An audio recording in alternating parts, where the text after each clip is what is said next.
So, Paul, we're back again, episode 4 of our Clarity podcast series. And today we're going to talk about resilience.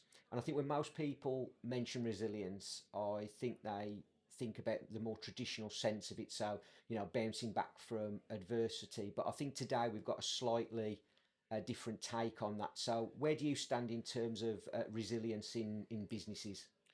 Uh, Clearly, my focus has a legal edge to it. But what I'm really thinking about is the legal structures and governance around a business and whether it is fit for purpose and whether it suits the business's needs. And given that this is in the context of succession planning, I think it's twofold. It's whether it operates in the right way for the business now, and whether it also works for what may come in the future, and whether that legal structure and governance is able to cope with that.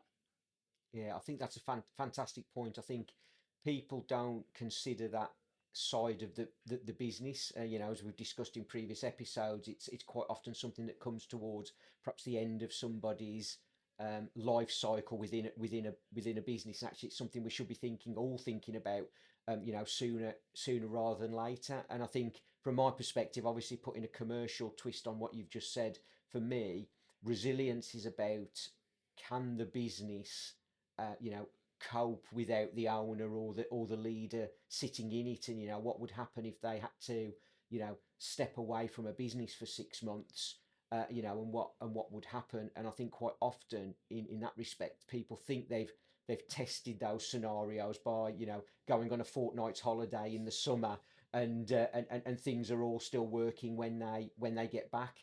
And I think quite often that's not really testing it from a really resilient point of view, because quite often, there'll be certain things that are sitting in the owner's brain, and not being shared with the business, and almost it becomes a what I would describe as a single point of failure. Yeah, and one of the themes that we keep coming back to is where are you now? Mm. And that's always an important assessment, a viewpoint to be able to move forward.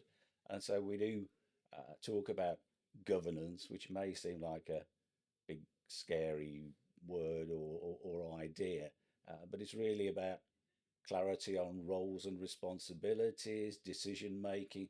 Some of that may be obvious, or it may seem obvious to the business owner, but less obvious to everyone else. So getting those rules, that understanding in place at the outset to enable you to move on is, I think, quite important. Yeah, and I totally agree with that. And I think what I see quite often is that governance around, particularly around relationships within the business. And by that, I mean, with the customers and also the suppliers. And I think quite often a business will focus on, who is the person that's got the key relationship with their customers. And that quite often can be the business owner, or the leaders within the business. And I think sometimes that then gets lost. So if somebody is away from the business for a significant period of time, whether it be through ill health or other reasons, that quite often those are the relationships that people think are the ones that are going to break down. And actually, what I've found is that quite often it's actually the supply chain relationships that are the ones that are actually the ones that are more challenging, because I think people just assume that you know widgets are going to get delivered into a manufacturing environment, and things will still get produced, and things will still go out into the big wide world. And actually what I found over recent months is chatting to a particularly few manufacturing businesses, is that's where, when when the owner's been away on holiday or been away from the business for a sustained period of time, that's where things have fallen down. Yeah, what you never want is that single point of failure, do you? Where there is that too much reliance on one individual or one relationship or a series of single relationships. That's when things go wrong. And that's, again, one of the key things that we deal with in terms of the legal structures and governance, letting people think forward, step back. We do our what if scenarios to pose questions as to if this happened, if there was a major falling out, if someone wanted to leave the business, if there were family circumstances, divorce or such like, if these things happened, what would you want to happen? Now, there's no blank sheet of paper. There will be rules applying to that scenario, but very often the business owner doesn't know what those rules are.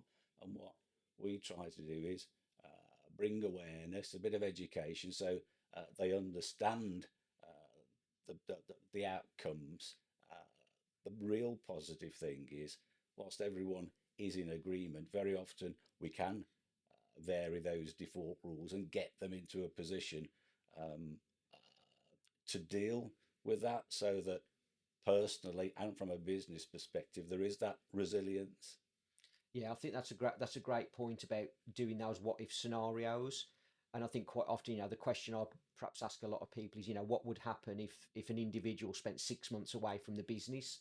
What would break? What would continue?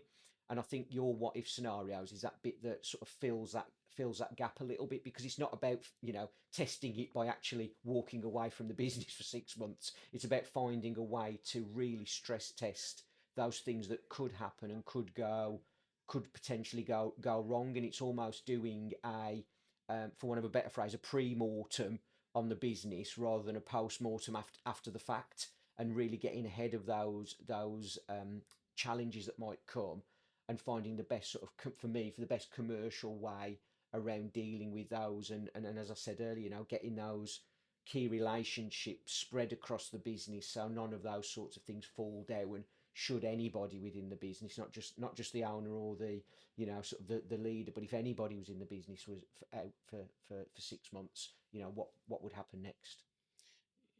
Absolutely right, Dave. And I think for us, with the legal business planning, we're looking at desired outcomes and how we can make that happen, but also contingency planning. Now, I am going to go into a bit of law here, so apologies about that. But it is important, and these are messages we try to get across. So, articles of association is a key thing. So, any private limited company has articles of association. It's a document, it's publicly filed at Companies House, and contains a number of rules about the operation, management of the company, and importantly, things about share rules and share transfers. Uh, we do find from our conversations with business owners that very often they're blissfully unaware of the Articles of Association. They may even not know that they have such a thing. Um, the point is, if there's a problem at any point, the Articles of Association is very often our first port of call to try and work out everyone's rights and responsibilities, and how the thing moves forward. So that isn't the ideal time to be learning about your Articles of Association. We need to know beforehand and get them into a place to help that situation. Yeah, and I think that's a really great point again, because a lot of businesses will just focus on the operational sort of day-to-day policies and procedures that they need to have in place to make sure that they're legally compliant, that people are following, different legislations and things like that, and they don't think about those.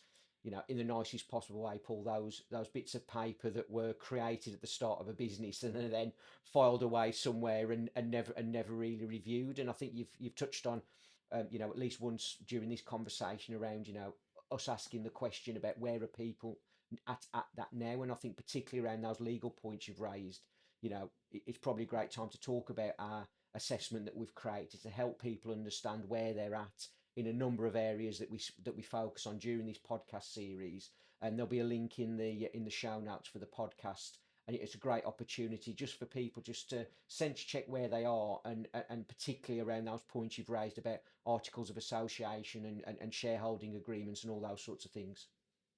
Uh, That's absolutely right, Dave. The thing you mentioned about the bits of paper, I think is a really good point, because they are bits of paper that don't seem important, and for the most part, they aren't. But when it becomes important, it becomes really important, and you wish that you'd done the thing right in the first place.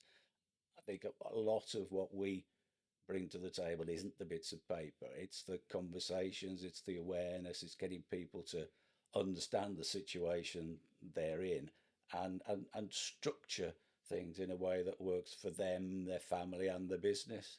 Yeah, and I think yeah, you know, just touching on that again, one final point for me really is just building on that is like a lot of the work that I do tends to focus on what the commercial reality of the business is and where the business is heading and actually a lot of those conversations now, following me speaking to you about all of these things and us recording these podcasts is actually those legal conversations are actually forming part of the work that I do in terms of asking where they're at with those sorts of things. So it's incredibly important that people, just, focus on those things as much as they do as I said, the day-to-day operations. So another important tool in our armory is the shareholders agreement. So I've talked about the articles. The difference with a shareholders agreement is that that is a private document, whereas the articles are publicly filed at Companies House.